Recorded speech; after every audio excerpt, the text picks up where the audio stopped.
Et c'est un avocat qui nous répond ce matin, maître Fabien Kovac, sur le droit du travail le dimanche. Est-ce que déjà le dimanche est un jour comme les autres, monsieur l'avocat? Non, ce n'est pas un jour comme les autres. Ce qu'il faut préciser, c'est que tout ce qu'on va développer aujourd'hui concerne uniquement les salariés, pas les travailleurs indépendants, parce que les travailleurs indépendants, ils travaillent à toute heure du jour et de la nuit, même le dimanche, si ça leur gré. Très bien. En tout cas, j'ai quelques infos sur le travail du dimanche avec un concentré de ce que dit la loi, mais si on va rentrer dans le détail avec des questions très pratiques avec vous, tout ça en moins de 120 secondes, c'est du bonheur, regardez. Tu crois que je peux refuser de bosser le dimanche? Bah, je sais pas. C'est pas évident. Aujourd'hui, près d'un salarié sur 5 travaille au moins un dimanche par mois. Les plus concernés sont ceux du secteur de l'hébergement médico-social. Viennent ensuite ceux de l'hôtellerie-restauration, à égalité avec l'agriculture, puis juste après, les salariés du spectacle et des loisirs. Mais quels sont les droits des travailleurs du dimanche? Eh bien, c'est complexe. Ça dépend à la fois du secteur professionnel, des conventions collectives, de la zone géographique et du type de dérogation accordée par le préfet ou le maire. Autant dire un vrai casse-tête. Et dans un même secteur, le commerce par exemple, les situations peuvent être très différentes. Un boulanger peut être contraint de travailler le dimanche sans bénéficier d'aucune contrepartie, tandis qu'un vendeur d'une boutique située dans une zone touristique internationale est libre de refuser ou d'accepter avec même à la clé une majoration salariale et des mesures compensatoires, comme la prise en charge des coûts liés à une garde d'enfants. Mais si vous travaillez le dimanche, sachez que votre employeur ne peut pas vous faire bosser plus de 6 jours par semaine et que vous avez droit à un repos hebdomadaire d'une durée minimale de 24 heures consécutives. En gros, le dimanche n'est plus forcément le dimanche. Alors, secteur professionnel, convention collective, zone géographique, dérogation du maire, du préfet, on a entendu plein de choses, des situations très très différentes. À Dijon, par exemple, on est en zone touristique internationale. Votre avis à vous, l'avocat ? Mon avis, c'est que c'est très compliqué. Alors, on va essayer de débroussailler un peu tout ça, mais ce n'est pas forcément évident parce que chaque métier a une réglementation particulière. Qui a déjà travaillé le dimanche? Marie-Thérèse Garcin, vous qui étiez guide conférencière. Ouais, toute ma carrière, moi j'ai travaillé au moins 3 dimanches par mois, toute ma vie. Bon, bienvenue au club. À une époque où je présentais la météo, j'ai dû faire sur 52 week-ends, à peu près 45 week-ends en moyenne par an pendant presque 20 ans. Donc c'était pas mal. Et pour vous, Bruno? Alors dans mon travail, non, ça m'est jamais arrivé. Par contre, dans mon activité de création de vélo, c'est le dimanche, le samedi et les jours jusqu'à minuit. Voilà. Donc, quelle est la règle en matière de rémunération quand on travaille le dimanche? Là, c'est des cas particuliers parce que pour Bruno, vous le disiez fort justement, c'est du travail indépendant. Vous êtes salarié par ailleurs, ça n'a rien à voir, c'est autre chose. Mais pour le salarié lambda, c'est quoi? Le principe, c'est le repos dominical. Depuis 1906, notamment pour des raisons religieuses, vous l'imaginez bien, on doit un repos hebdomadaire à son salarié qui est le dimanche. Il y a des exceptions. Et dès lors qu'il y a une exception, la plupart du temps, il faut une contrepartie financière. Parce que qui dit travailler le dimanche, dit ne pas passer sa journée en famille. Donc la plupart du temps, je dis bien la plupart du temps, il y a une compensation. Le Code du travail prévoit que le dimanche, sauf exception, est payé double. Vous travaillez une journée, vous êtes payé double. Tout et n'importe quoi là-dessus. Ça, c'est le principe. Oui ou non, clairement, est-ce qu'on est payé double quand on travaille le dimanche? Par principe, oui, mais il y a toujours des exceptions au cas par cas, en fonction des secteurs d'activité, en fonction des conventions collectives. Mais le principe, c'est payer double, plus repos compensateur. C'est-à-dire que, comme c'était expliqué dans la petite vidéo qui est très bien faite, on doit travailler au maximum 6 jours d'affilée. Donc il faut un repos hebdomadaire. Si ce n'est pas le dimanche, il faudra forcément dans la semaine qui suit avoir un jour de repos. Allez, 0805 383 383 sur le travail du dimanche. Bonjour, quelle est votre question, s'il vous plaît?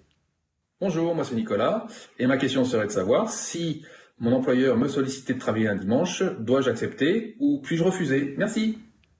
Ah, ça c'est une question récurrente. Merci Nicolas déjà. Alors que peut faire Nicolas? Il doit accepter obligatoirement de travailler le dimanche si son employeur le demande, ou est-ce qu'il peut refuser? Il me manque un petit peu de précision dans sa question pour lui répondre avec affirmation. Le principe est le suivant. Dès lors que l'employeur a l'autorisation de travailler le dimanche, puisque, encore une fois, je l'ai indiqué, le principe, c'est le repos hebdomadaire, mais dans certaines exceptions, on peut travailler le dimanche. Si cette autorisation est générale, le salarié ne peut pas refuser de travailler le dimanche. Si, en revanche, cette autorisation est une dérogation ponctuelle, autorisée par le maire, notamment parce qu'on est dans une zone, comme à Dijon, une zone touristique internationale, dans ces cas-là, il faut l'accord du salarié pour travailler le dimanche, qui peut s'y opposer, qui ne commet pas une faute s'il refuse de travailler le dimanche. Monsieur l'avocat, est-ce qu'il y a un nombre maximum de dimanches travaillés dans l'année ? Vous allez voir, je dis toujours ça dépend. Ben Mais ça justement, dépend. pour ça que depuis tout à l'heure, je vous titille un oui, petit peu. parce là, que, je me disais, c'est vous savez possible. que le droit est toujours très On est en complexe Normandie, ici, et hein. que chaque situation a une réponse différente. Le principe, c'est que si nous sommes dans un métier où, de manière générale, on peut déroger au travail du dimanche, il n'y a pas de nombre maximum. Par contre, si on est dans une dérogation ponctuelle, notamment les fameux dimanches du maire, le maire peut accorder dans certaines communes, en raison notamment des fêtes de fin d'année, de travailler le dimanche. Dans ces cas-là, il y a un maximum de 5 dimanches travaillés. Est-ce qu'un mineur peut travailler le dimanche ? Un mineur, au sens nos enfants, par exemple, de moins de 18 ans.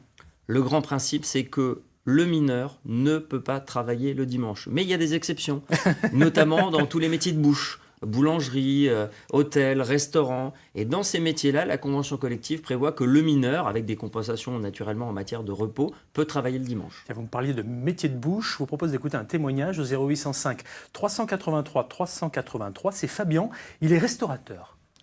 Alors, juste quelques mots. Oui, je travaille le dimanche, et c'est depuis 30 ans. Je ne m'a jamais posé de problème, ça fait partie de notre vie. En tant que restaurateur, nous sommes dans un métier de service. Mes dimanches sont juste un peu décalés. Moi, ils sont en semaine. Voilà. Mais je ne suis pas le seul. Les forces de l'ordre, le personnel hospitalier, les médecins, les services de secours, nous sommes souvent amenés dans les métiers de service à travailler pendant les week-ends. C'est juste une question d'organisation. Merci Fabien pour votre témoignage. C'est vrai, les métiers de bouche et plus généralement, on va dire les métiers du tourisme, de l'hôtellerie-restauration par exemple, travaillent les jours fériés. Vous en savez quelque chose, Marie-Thérèse Garcin, Oui. votre mari était restaurateur. Exactement, oui, tout à fait. Tous les deux, on travaillait le dimanche sans aucun problème à gérer les problèmes de garde d'enfants, etc. Mais ça ne nous a jamais posé de problème. Alors parfois ça pose des problèmes, on peut se retrouver devant les prud'hommes et dans ces cas-là on fait appel à un avocat comme vous, Maître Kovac, en droit du travail. Quel est le problème qui revient le plus souvent en matière de dimanche et de droit pour le salarié ? Et je vais quand même réagir à la petite vidéo et à ce que Allez-y. vient de dire voisine, c'est que le monsieur doit être très certainement à son compte, il est gérant de son établissement, et dans ces cas-là, comme on est travailleur indépendant, on n'est pas concerné par la réglementation sur le droit du travail. Ça, c'est un point important. Et pour répondre à votre question, Pascal... Et oui, parce qu'à effectivement, l'inverse, il doit avoir des salariés, ce Et garçon, oui, et ces et salariés oui, peuvent et se oui. retourner contre le patron, justement. Souvent des problèmes de repos, c'est-à-dire que l'employeur dit dimanche l'établissement ouvert, donc je te fais travailler le dimanche, et puis il oublie que dans la semaine, il faut rattraper le jour de repos, et on a parfois des salariés qui travaillent 14, 20, 30 jours d'affilée sans avoir le moindre jour de repos, et ça c'est interdit. D'accord. Est-ce que les majorations pour travail le dimanche et heures supplémentaires sont cumulables ? Le principe est oui. Le Code du travail prévoit que toute heure travaillée au-delà de l'horaire légal, à savoir en l'occurrence 35 heures en France depuis quelques années, doivent faire l'objet d'heures supplémentaires majorées. Il y a une deuxième règle, c'est le Code du travail qui nous dit le travail du dimanche entraîne le doublement du paiement de la journée. Et bien tout ça, ça se cumule. C'est-à-dire que si on travaille dans la semaine 39 heures, dont 4 heures le dimanche, il y a non seulement la compensation pour le travail payé double et les heures supplémentaires. Tout ça, c'est le principe. Certains vont me dire, il y a des exceptions, et oui, il y en a plein. D'accord, il y a toujours des exceptions, ok, très bien. Est-ce qu'il existe des dérogations accordées par le maire ou par le préfet ? On a vu que oui. Maintenant, est-ce qu'il y a des règles pour ça ? Est-ce que moi, salarié, je vais être donc obligé de travailler ces jours-là ? Dès lors qu'on est sur des dérogations ponctuelles qui ne sont pas liées à un secteur d'activité, à ce moment-là, effectivement, le salarié doit être volontaire, et en plus de ça, il faut que son accord soit donné par écrit. Bon. On ne peut pas refuser de recruter un salarié quand on est dans ces cas-là qui refuserait de travailler le dimanche. Et on ne peut pas sanctionner un salarié qui, pour des raisons personnelles, refuse de travailler le dimanche. Bon, alors, on le sait, travailler le dimanche, ça se généralise. De nombreuses enseignes sont ouvertes 7 jours sur 7. Le mieux, c'est quand même de vérifier son contrat de travail, d'en parler, d'éventuellement se tourner vers un avocat, mais déjà, en premier lieu, d'aller voir son patron, son boss, voilà, pour savoir un petit peu. Oui, un petit mot ? Oui, il y a une petite exception qui est assez amusante, c'est tout ce qui est commerce de détail, en gros les super et hypermarchés. Ouais.